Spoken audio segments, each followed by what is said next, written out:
Hello, everyone. This is Marty Bird with JMT Consulting. We're happy to have you here with our webinar and our guests. We're going to wait about a minute to let everybody in, and then we'll proceed with housekeeping. So let's wait about 1 minute.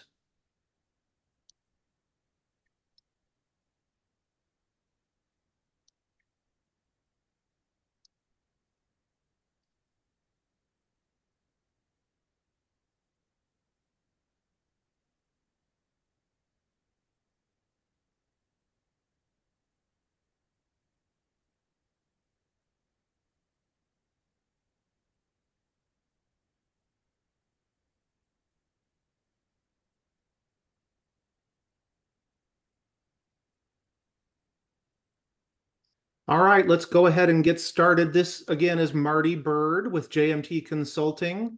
We're happy to have you here today on this very topical subject today on cybersecurity. Given that October is Cybersecurity Awareness Month, we're happy to have you with us. I am here to cover some housekeeping and then turn it over to John and Bart. So let's take a look at the housekeeping that some of you might be familiar with. We're using the Zoom webinar interface. So when you have a question, please use the Q&A box to ask those questions. Normally, we hold those questions towards the end of the webinar and make sure to cover those in the last 5 or 10 minutes. So be patient with us. We will get to your question towards the end. And as you might know, this is being recorded. Everybody who's attending and registered will get the recorded presentation as well as the slides. On the next slide, this is the requirements reminder for CPE credits. You are eligible for 1 credit as long as you do the following. Respond to 3 out of the 4 polling questions. We will pause for those questions and they'll pop up on the screen. Most of them are multiple choice and they are contextual, meaning that they're relevant to the content that we are presenting. For those who are earning those CPE credits, there is also a questionnaire that pops up at the very end of the conference. So make sure that you stay on for the duration of the webinar. If you have technical issues with the CPE, please contact the email address you see there. That's Kristen Fredericks, kfredericks@jmtconsulting.com. All right, let's turn it over to Bart, who will introduce himself, and then John and Bart will get us started. Bart, have a great webinar. Thank you so much, Marty. I appreciate you guys having me here today. I'm Bart Holzer, Chief Information Security Officer for Affinity Technology Partners. We're based just south of Nashville, Tennessee, and I'm excited to share some cybersecurity information with everyone in Cybersecurity Awareness Month. Super excited. Right. Well, thank you so much, Bart, for being here. And hello, everybody. I am John Tiso, JMT's Director of Client Services, and I am very excited to be talking about this very relevant subject for all of us. A little bit about JMT Consulting. We have over 2,000 nonprofit clients that we work with exclusively, and we serve across the entire country and a number internationally. As you can see, we are headquartered right in Nashville, Tennessee. We have a lot of concentration of organizations in the Northeast, but they are spread out all over, providing a variety of different services and support. Next slide, please. We were founded in 1991 by a woman, Jacqueline, who had worked as a number of years at nonprofits and realized that there's so much potential and opportunity for good to support them in helping them achieve their missions. We, again, support over 2,000 organizations, and that number is growing every day. And there is quite a bit I think we might be able to do to support you too. And next slide, please. So that support comes in a variety of different forms. We can assist you in transitioning and upgrading any of your back office tools and systems you might be using, both for ERP and budget management, Maybe you want to get rid of your accounting services altogether and streamline your focus and attention on more of your fundraising efforts. We also provide outsourced accounting services altogether. You may want to keep them in-house and find out how can we do what we do even better. We provide services around assessments for process and business. So we will attempt to assist and support any nonprofit in any number of ways that we can. And we work with a number of other partner organizations and other tools and systems to help you be as successful as possible. Next slide, please.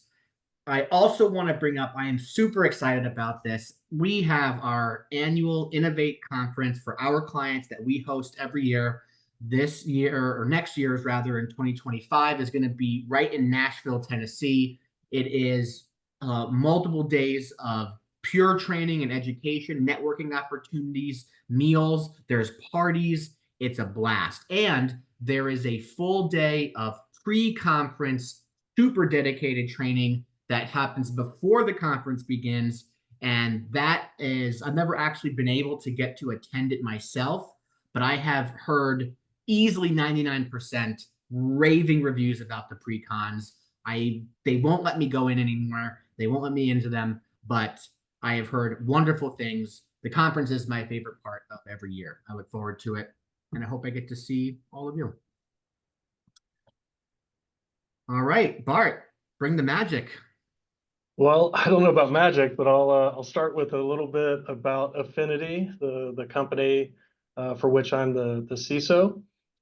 We are a managed services provider, so we provide outsourced IT support. But in addition to IT, we do a lot of security and compliance services. And Affinity is currently the MSP for JMT, which is why I'm here. I'm going to cover the learning objectives, which is about our CPEs today. We're going to talk about the cyber threat landscape and the new and most concerning threat that I'm seeing in cyber today. We'll talk about leadership's role, and we're going to talk about building cyber resiliency, which is a very timely topic today. And we'll briefly mention how an ERP can assist in your cyber program. Agenda follows the same, so I'm going to keep on rolling. All right, we have a lot of good sources of information when it comes to cybersecurity and the general threats that are out there. The best resource that I think that is available to us here in the United States is the FBI and their Cyber Crime Complaint Center. That is the IC3. And what you see here is the cover for the report that was released this year. So it's the 2024 report, which summarizes all of calendar year 2023. A quick note about this report. It is what has been reported. So we don't know what hasn't been reported. So again, without mandatory reporting, we can assume these numbers are low. Here's what we've got. This past year, 2023, we had $12.5 billion in losses over that many number of complaints. And you can see that the complaints are hovering just under 900,000, but the losses keep going up. Now on if this was our growth chart for a company, probably pretty good. It's disheartening that this is the losses that we're suffering. And again, this is in the United States, not worldwide. All right, the top four really losses by dollar amount. Number one being investment fraud at 4.6 billion. The next three are business email compromise, tech support, and personal data breach. What does that mean? Well, for us in the nonprofit space, we are susceptible to at least 3 out of the top 4 cyber threats based on last year's number. Business email compromise, if you don't know, that's where your email account gets taken over by a bad guy. They may use that account for a number of purposes. Usually what we see is some sort of funds redirection where fake invoices are sent, bank change requests are made, and money ends up going to the wrong place. If you haven't suffered that yet at your organization, you probably know someone who has. It has been rampant across all industries, but also in the nonprofit space. Now, tech support has been around a while, but it really got famous this past year with the hack on MGM Grand Casino. Uh, the casino lost about $100 million is the estimate, based on a bad guy calling into the tech support line and getting passwords and MFA reset just by what I would say sweet talking the tech support team.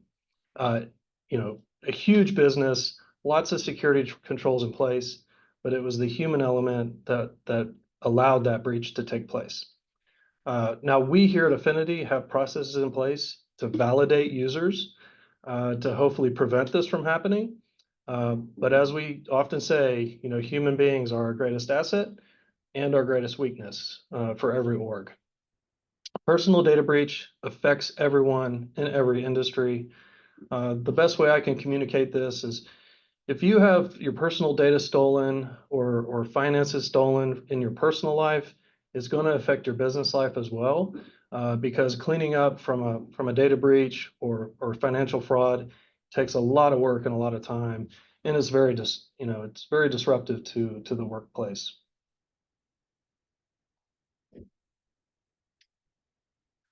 All right, John, are you doing the polls? Not me, but they're Not coming. you? Oh, here it is. It popped up. All right, great. So we have a poll. What actions are your leaders at your organization taking to support cybersecurity needs? And I think you should all have a pop-up.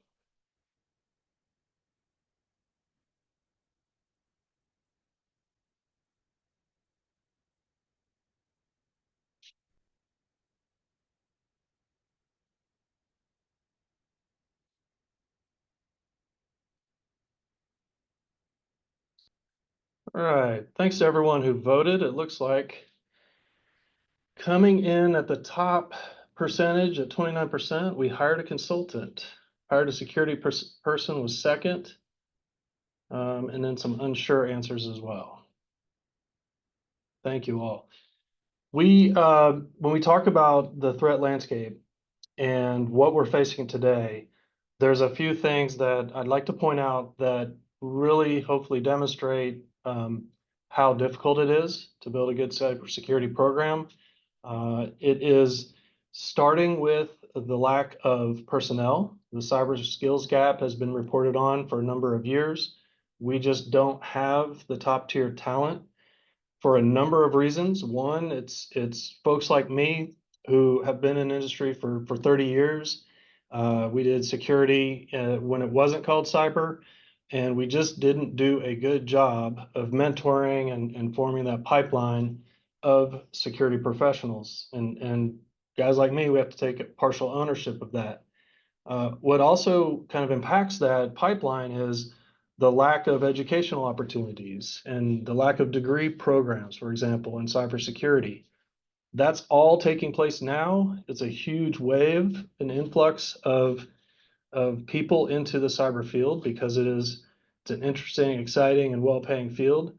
But most folks entering the game today are younger folks, and we don't have the long experienced experts that we need in some cases.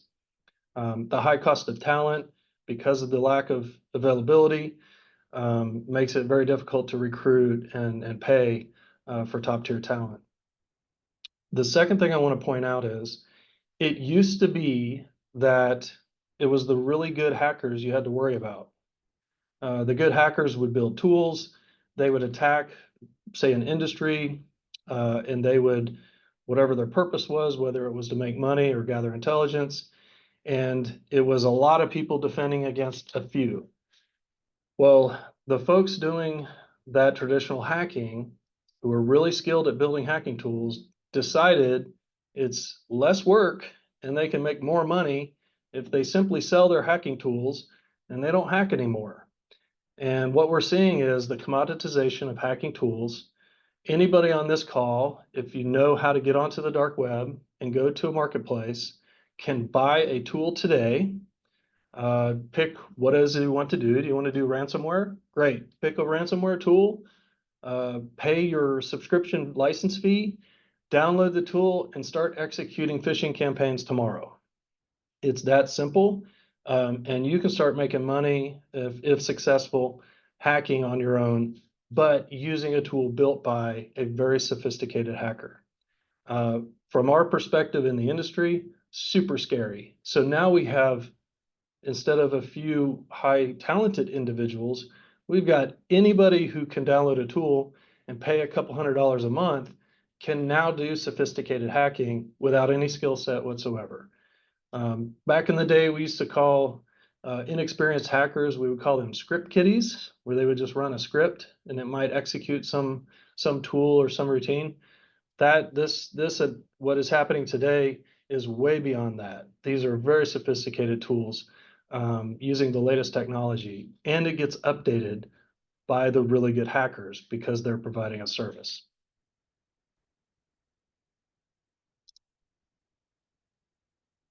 Now, I've used this description many times in my presentations, and I hope it conveys what I'd like to convey, and that is the waves of cyber attacks that we see hitting all kinds of industries. And specific to this group, nonprofits, the nonprofit industry has been hit in the last few years by a tidal wave of cybercrime. Now, we've seen that in the government. We've seen that in municipalities, healthcare. Recently, we saw it with casinos. But there are these tidal waves of attacks that hit a particular industry. And the bad guys will move on from one industry to the next, hoping to find an easier target. What I do want to point out is once the tidal wave hits, it doesn't really abate. The waves keep coming. So as industries get hit, the attacks keep coming on that industry, and then new industries are attacked along the way. So we are today facing a real serious threat for nonprofits.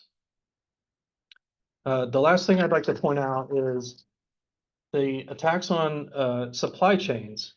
And some professional services companies may not appreciate what a supply chain is to their business. You know, we think about the car industry and the supply chain for a manufacturing process involves everything from nuts and bolts all the way up to building that final car. Well, in today's world, most of our companies are online and professional services. My business is almost all online. My third parties are the SaaS products, the software, the tools that I use for my business. And the same is true for you. We could call that third party risk. We can call it supply chain risk, but the risk is there to be sure. The data that we are interacting with on a daily basis may not be within our control because it's in a third-party system. It's held in some cloud computing environment somewhere. So we have to take special care in selecting the vendors so we know where our data is being stored. And it's a good question to ask. Is my data being stored in the United States? If I'm a US-based person and a US-based company, that is a serious question to ask. I'd like to spend a minute or two about the latest and most serious threat that I've seen in cyber. And this is called the token hijacking attack. Without getting into the nitty-gritty details, the thing that's super important to note here is that this attack is broad, widespread. It is related to what we talked about with business email compromise. And what is super scary is it circumvents multi-factor authentication. Now, multi-factor is something security guys like me have been talking about for a long time. And we have typically relied on MFA to prevent account takeovers because it's very hard to get around MFA. But today we have an attack vector that actually can circumvent it. And it looks like I'm up on time for my initial presentation because we have a pop quiz. If everyone is able to connect to the Q&A section in Zoom, I have a question for you. And the person who answers this question first correctly is going to get a prize. Folks on the JMT side, do I need to preface anything else, or are we ready to go? Nope, that sounds good. Should just be We're able to ready? use the Q&A. Yep. All right, everybody, get your fingers on your keyboards and be ready. So here we go. This is question number 1. Pull it up here. All right. The Internet Archive. It's an online service that archives every website on the internet. Users can look up old sites and submit their own site for archiving. Now, some of you as old as me, you may remember it used to be called the Wayback Machine. So the question is, in millions, so this is a number, in millions, how many user accounts were leaked during the recent hack of Internet Archive? So we're looking for a number.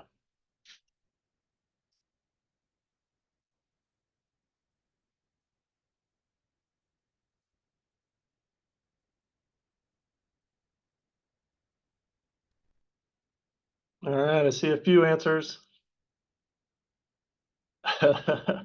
We've got a wide range here. Lower. You guys, you can feel free. It's an open book quiz.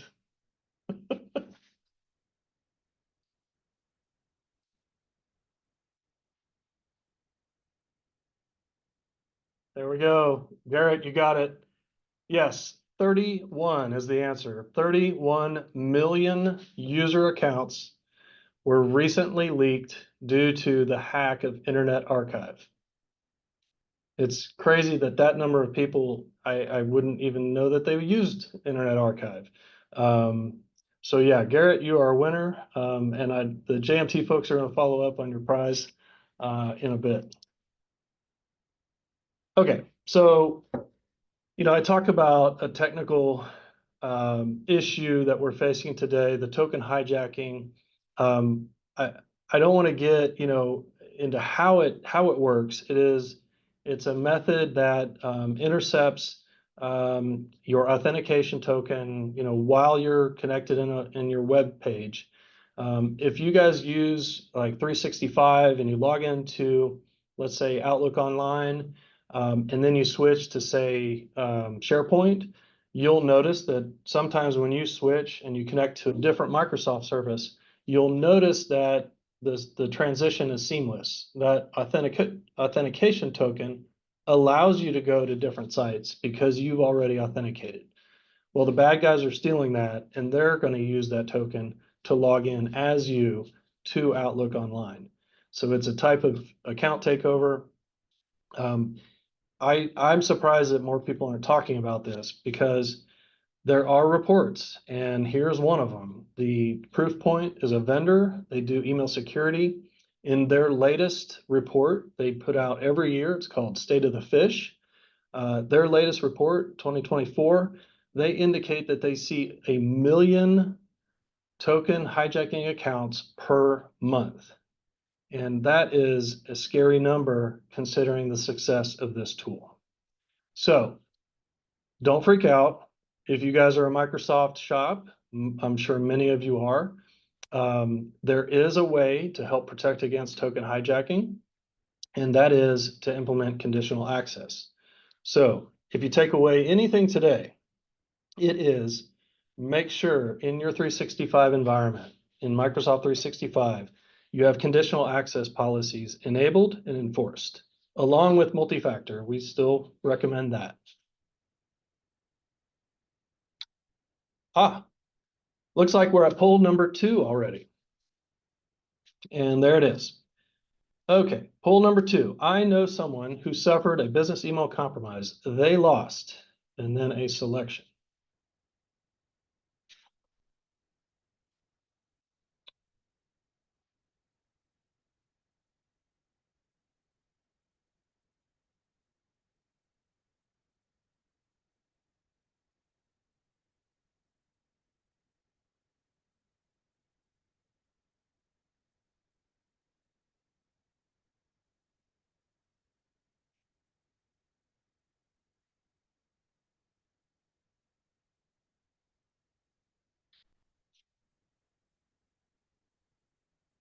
All right, thanks everybody who answered that poll. It looks like less than 100K appears to be the top answer, tied with I don't know anyone who suffered it. I'll share anecdotally that in my consulting work, I have two main groups of victims. The smaller companies who may have had an invoice, redirected, typically lose around $30,000. Larger victims, certainly real estate and those other different types of fraud, are usually in the $300,000 range. So I see both small and mid-sized losses. All right, we talked about some of the threats, at least the main one I'm concerned about today, and some of the concerns about cybersecurity and the landscape today. How do we build a cybersecurity culture within our organization that helps combat the threat, given that we have high cost of talent, we've got commoditization of tools, we've got some really sophisticated attacks happening. How do we keep ourselves safe? So here's my advice in terms of building a culture of cybersecurity. And that is coincidental with building a really good security program. So when building a program, we want to start at the top and work our way down and have a security mindset. And we're going to do a few things in terms of building the program, which is align to a framework and focus on continuous improvement. Sounds simple, it's hard to do. Now, when we talk about starting at the top, what does that mean? Well, have you ever seen a strategic initiative really succeed without support from the top? It's very rare. And when we talk about major initiatives, certainly it requires that. But even mid-sized projects and smaller initiatives sometimes fail just because of lack of interest or oversight from the top leaders. So when we talk about security and we talk about building a culture or a program, it has to come from the top in a sincere way. Security has to be critical to the success of the organization. And it's a tough thing to incorporate when operating budgets are thin and expertise is low. But rest assured, you can build a beautiful organization that does a lot of great work and have it taken down in an instance by one major cyber attack. So it needs to be, depending on the size of your organization, it needs to be at the CEO president level or the board level and reported to, if you are in a large corporation with a board, at a minimum, an annual brief by the security person. But I'm guessing most of us are SMBs on this call. And so it's really a question of your executive leadership team or those senior leaders that need to take an interest and make sure things are progressing in the world of security at your organization. Now, given that it comes from the top and there's interest and buy-in, we need to take security through our organization, and that includes all departments, all the way down to every employee. And I've heard people say in sales, I've got friends that do sales, I've heard the words, well, everybody's in sales. Like everyone represents the company, everyone sells the company. The same is true for security. Everyone's in security, everyone has an impact to the organization, and everyone is, a vulnerability, frankly, and can be used to gain entry into the organization. Anyone with access has access that can be stolen. So we need to have a good culture that comes from the top all the way down. And usually that's where some of my clients stop. What needs to happen is it needs to go out from there. So what about your contractors? What about your vendors when we talk about third-party risk? What about your partners? What about some of the interactions where your data or your customers' data may be leaving your organization and you may not know where it's going or how they're protecting it? And it could be some complicated cloud software provider. It could also be the printers that you're sending envelopes to because you're doing a mailing campaign. Are they protecting your customers' names and addresses? it's worth asking the question.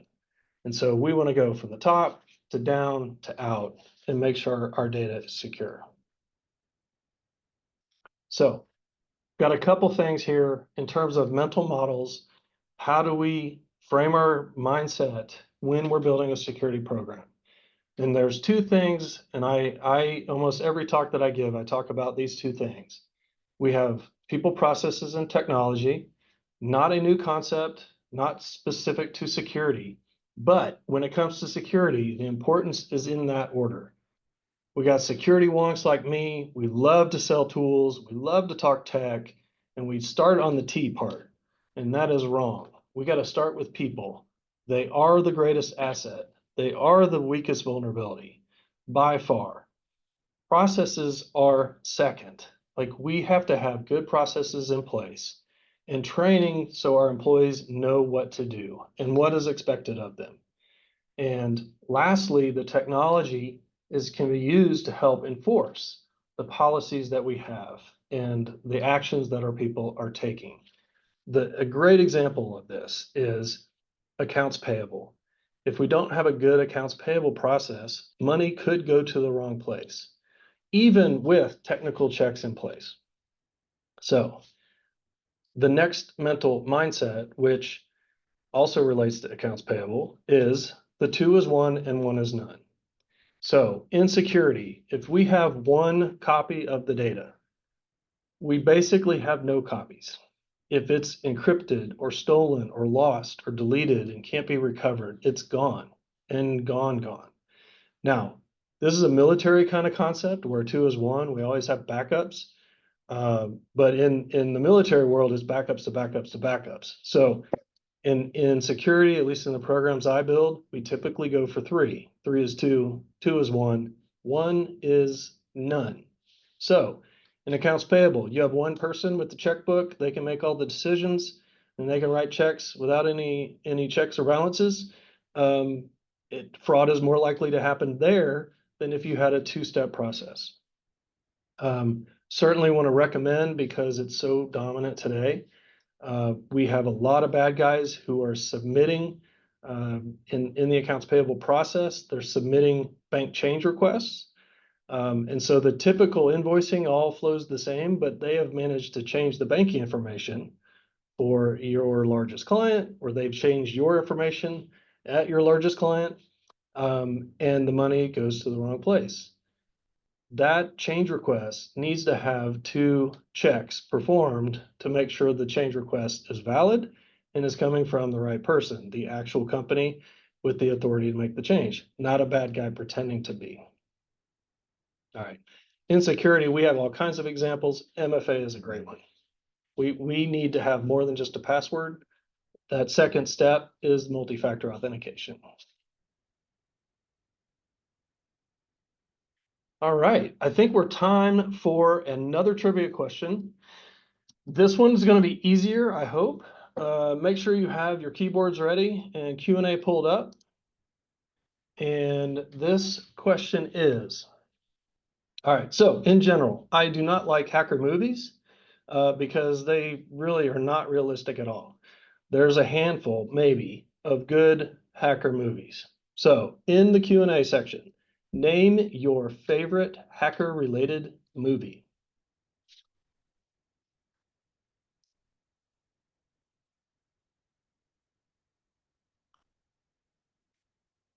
Love it. Rose, you made my day. That is excellent. So feel free to keep answering because I love to see the answers, folks. I'll read a few of them. I expected hackers, The Matrix. Yep, that's on there. So for me, it's War Games. War Games has got to be towards the top. Black Hat is a good one. Ocean's 11, love it. Fifth Estate, Swordfish. I appreciate your guys' participation in that. So I believe Rose was first. If I'm wrong, JMT will correct it. But thank you, Rose, for that. And thanks for indulging me in my trivia today. All right. Okay, so we've talked about the threat. We've talked about getting in the mindset of building a culture of cybersecurity. And now we're going to talk about building resiliency. So this resiliency is within the framework of our security program. Whether or not we have a dedicated security person or if we've got some IT functions assigned. If you're an SMB, that's probably the case. This is for every organization from the smallest to the largest. The easiest thing for me to recommend as a security professional to you at your organization is to select a framework and align your security program with that framework. The frameworks are excellent. In general, they're free. I'm going to point out one specific for this call. What is really good for SMBs is the Center for Internet Security, the CIS. For self-assessments, the CIS is all free. They have tools and spreadsheets and all the stuff available for download that any person can access and utilize to self-assess their organization. And all the recommendations in any of these frameworks are going to include the really important fundamentals of building a good security program, including the resiliency part. A word about resiliency. This is kind of a newer concept in the world. We always want to come up with new things, of course, like most industries. But what I do want to point out is we in general have spent, and then as an industry, a lot of money on prevention, spent a lot of money on detection. So how do we identify? How do we detect? How do we stop hacks from happening? And the reality of it is a lot of it either is ineffective or it doesn't have all the coverages that we need to stop everything. And it isn't a throw our hands up and say, we just can't do it. It is we expect it to happen.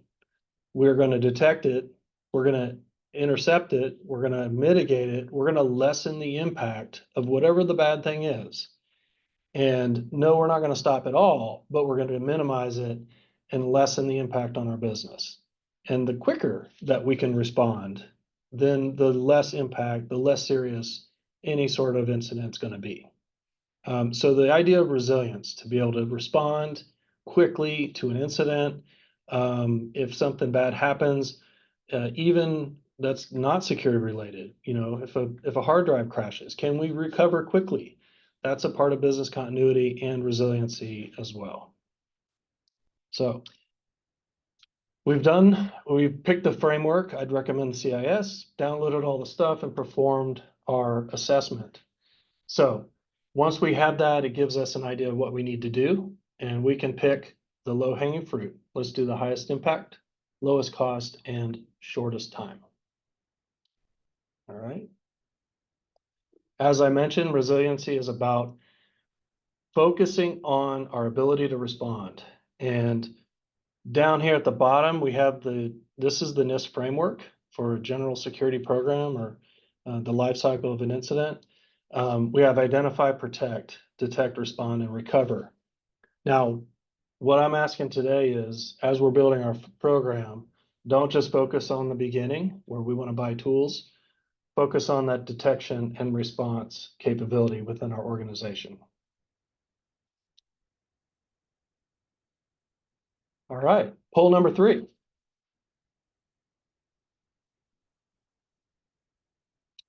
Is your ERP system optimally configured to strengthen your internal controls?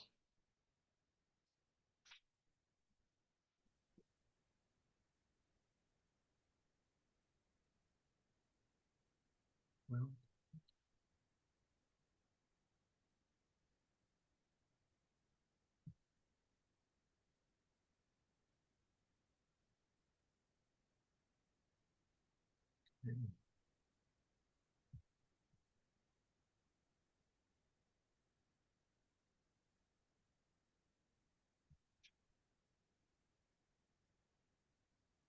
right All about right, looks like could improve is the leader at 42% and well configured is second, which is great to hear. Oh yeah. So why the question though? Why does that matter? Well, we're all using our ERP systems every day, and that they contain absolutely critical information, not only to each of your organizations individually, but also down to each of you individually. And so major components of your ERP system providing and contributing to your security, first and foremost, is going to be on the data in itself. Is it encrypted on your end? Is it encrypted during transmission? And is it encrypted at the landing point on whatever servers are holding and housing that data, whether they are yours or a cloud provider like Sage and Tact? There's also the user authentication and access management, not only in terms of basic stuff like passwords, but Bart has referenced numerous times multi-factor authentication, even though it's not guaranteed to cover everything anymore. It's still absolutely critical to have it and maintain it, to be further layers that have to be overcome. IP security filtering for location management, who can sign in from where, audit trails, tracking who can do what. This is a big part in terms of incident response. Something happened, a powerful and complete audit trail will allow you to find out exactly who did that thing, when and where and how. Integration with cybersecurity tools. Multi-factor is in a way an example of that. You could say it integrates with our phones, for example, but there's also a single sign-on utilizing Microsoft Azure as another function of that. And then segregation of duties. That's less about the tool's capabilities and more about how it's set up, but it's just as critical. A common example is we don't want someone to be able to process and approve payments and submit requests for those payments up front. And a properly configured ERP system in this area is going to ensure that every member of the team has that segregation of duties, has that redundancy in terms of controls to ensure that multiple eyes are on everything. And there's more examples of this. We'd love to talk with any of you about it. It's very, very important. So we're here. Yeah, thank you for sharing, John. Yes, everything that I said leading up to this builds into what John just said. Certainly having roles defined and having multiple checkpoints along the way. It's all about checks and balances, as you guys know. And cybersecurity and finance, I think, have a lot of overlap. And when we talk about controls, there's a lot of commonality in our two areas of expertise. So I believe we have some final wrap up. Yes. All right, Marty, is this? Is this you, Marty? Yeah, I can take care of All right. this. We just know as a webinar attendee that you might be interested in our calendar of events. So right here, you see what we have coming up. So please join us. You can see and register for these at jmtconsulting.com. Just click on the events navigation button and you can register there. Next slide. There's the last poll question. It's like this is it. Yeah.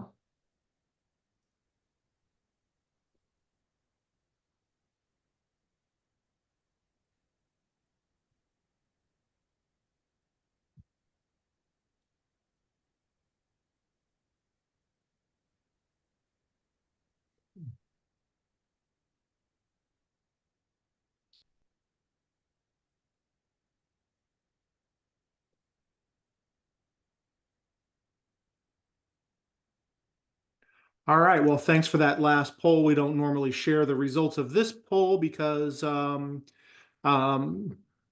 we just follow up with those that like to be followed up with, and otherwise we don't follow up with you. So what kind of questions do we have in the Q&A slot that we can take care of today?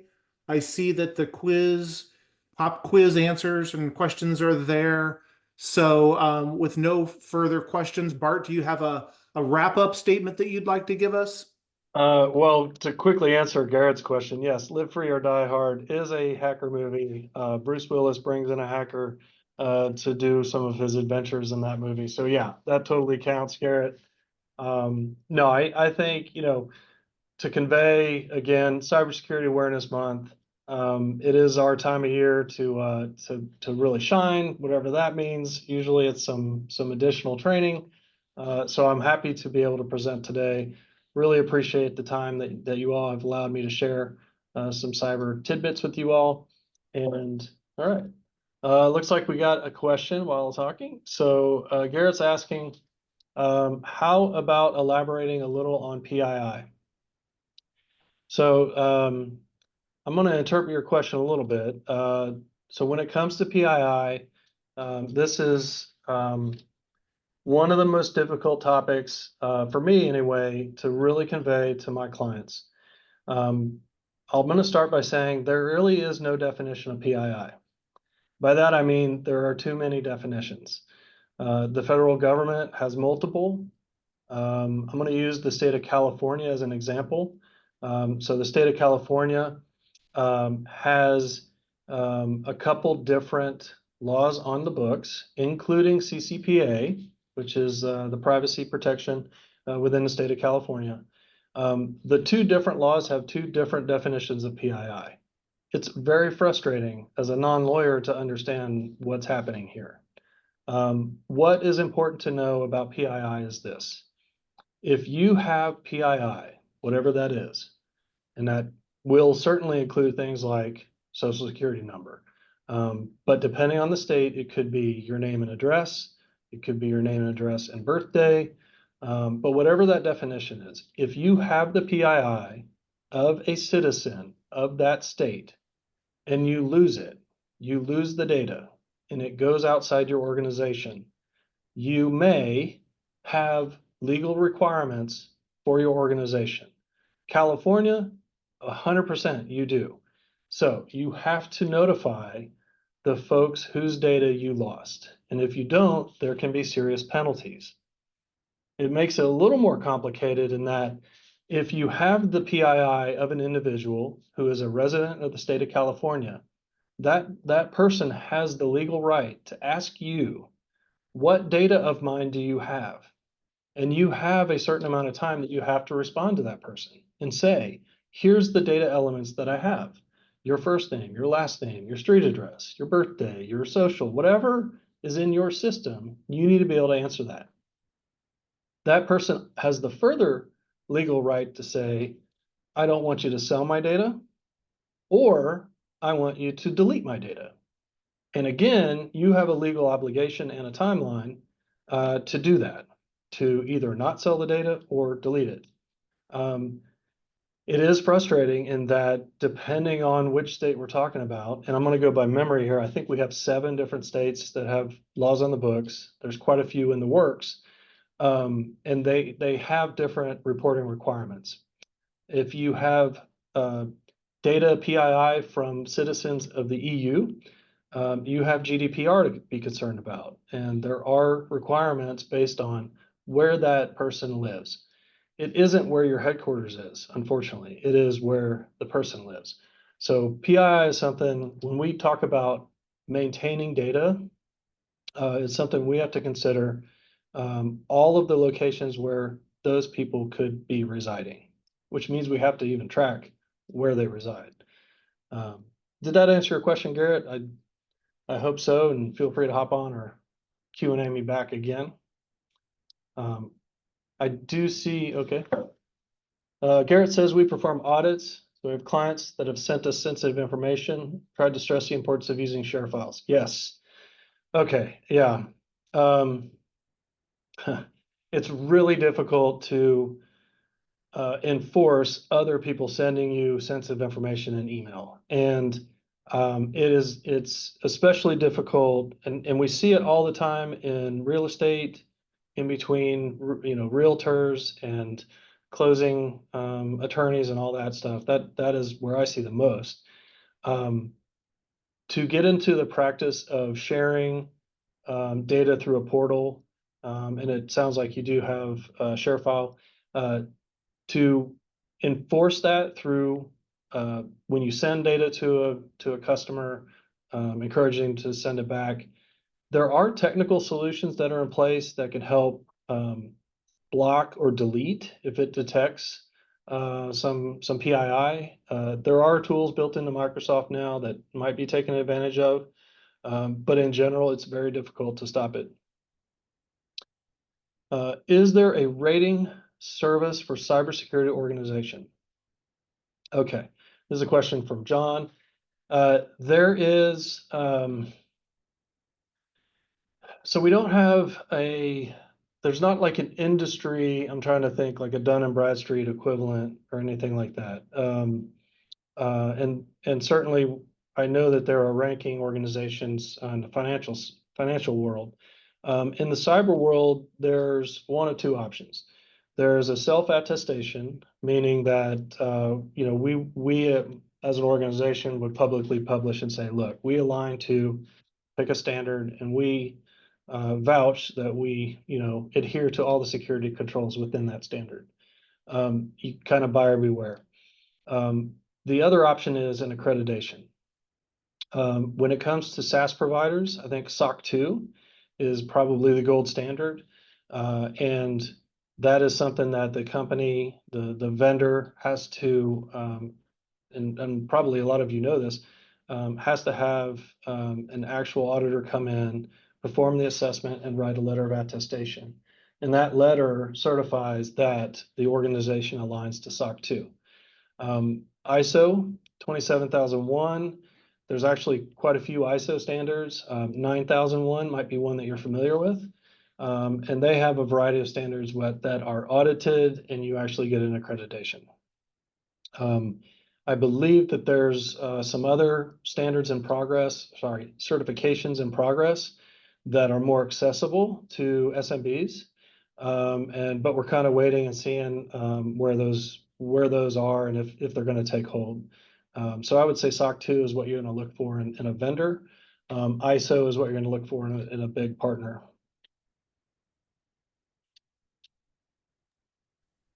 Thanks so much, Bart. I think the next slide has contact information for both Bart and John.